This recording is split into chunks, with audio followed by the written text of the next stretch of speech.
Vishu, Eid, Easter വൻ class റിലീസായി തിയേറ്ററിൽ എത്തിയ ആവേശവും വർഷങ്ങൾക്ക് ശേഷവും എന്ന ചിത്രത്തിന് 14ാമത്തെ ദിവസം ബോക്സ് ഓഫീസിൽ എന്ത് സംഭവിക്കുന്നു എന്നാണ് നമ്മൾ ഈ ഒരു വീഡിയോയിലൂടെ നോക്കാൻ വേണ്ടി പോകുന്നത്.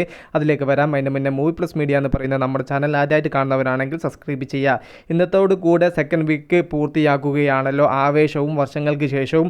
അവസാനത്തെ 24 മണിക്കൂറിൽ ആവേശം എന്ന ചിത്രത്തിൻ്റെ ബുക്ക് മൈ ഷോ ആപ്പിലൂടെ മാത്രം 85,000-ന് മുകളിൽ ടിക്കറ്റ്സുകളാണ് സോൾഡ് ഔട്ട് ആയിരിക്കുന്നത്. എന്നാൽ വർഷങ്ങൾക്ക് ശേഷം എന്ന ചിത്രത്തിൻ്റെ അവസാനത്തെ 24 അവേഴ്സിൽ ബുക്ക് മൈ ഷോ ആപ്പിലൂടെ വിറ്റുപോയിരിക്കുന്നത് വെറും 26,000-ന് മുകളിൽ ടിക്കറ്റ്സുകളാണ്. എന്നാൽ 14ാം ദിവസമായ ഇന്നത്തെ അവസാനത്തെ 1 മണിക്കൂറിൽ ബുക്ക് മൈ ഷോ ആപ്പിലൂടെ മാത്രം വിറ്റുപോയിരിക്കുന്നത് ആവേശം എന്ന് പറയുന്ന ചിത്രത്തിൻ്റെ ടിക്കറ്റ്സുകൾ 5,000-ന്റെ അടുത്താണ്. എന്നാൽ വർഷങ്ങൾക്ക് ശേഷം എന്ന ചിത്രത്തിൻ്റെ അവസാനത്തെ 1 മണിക്കൂറിൽ ബുക്ക് മൈ ഷോ ആപ്പിലൂടെ മാത്രം സോൾഡ് ഔട്ട് ആയിരിക്കുന്നത് വെറും 1000-ന് മുകളിൽ ടിക്കറ്റ്സുകളാണ്.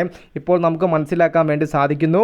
വർഷങ്ങൾക്ക് ശേഷം എന്ന ചിത്രത്തിനേക്കാൾ വളരെ വലിയ രീതിയിലുള്ള കളക്ഷൻ വേട്ട തന്നെയാണ് ആവേശം എന്ന് പറയുന്ന ചിത്രം ഫൈനലി ബോക്സ് ഓഫീസിൽ നടത്താൻ വേണ്ടി പോകുന്നത്. ഇപ്പോൾ 100 കോടിയും കടന്ന് മുന്നേറുകയാണ് ചിത്രം. വർഷങ്ങൾക്ക് ശേഷം എന്ന ചിത്രത്തിന് 70 CR കഴിഞ്ഞ് മുന്നോട്ട് സഞ്ചരിക്കാൻ മാത്രമേ സാധിച്ചിട്ടുള്ളൂ. ആവേശത്തിന്റെയും വർഷങ്ങൾക്ക് ശേഷം എന്ന ചിത്രത്തിന്റെയും ഫൈനൽ വേൾഡ് വൈഡ് കളക്ഷൻ എവിടെ വരെ ചെന്നെത്താൻ സാധ്യതയുണ്ട്? ജസ്റ്റ് ഒന്ന് കമന്റ് ആയിട്ട് രേഖപ്പെടുത്തുക. മൂവി പ്ലസ് മീഡിയ, ഞാൻ ജിനു ജിനാസ്.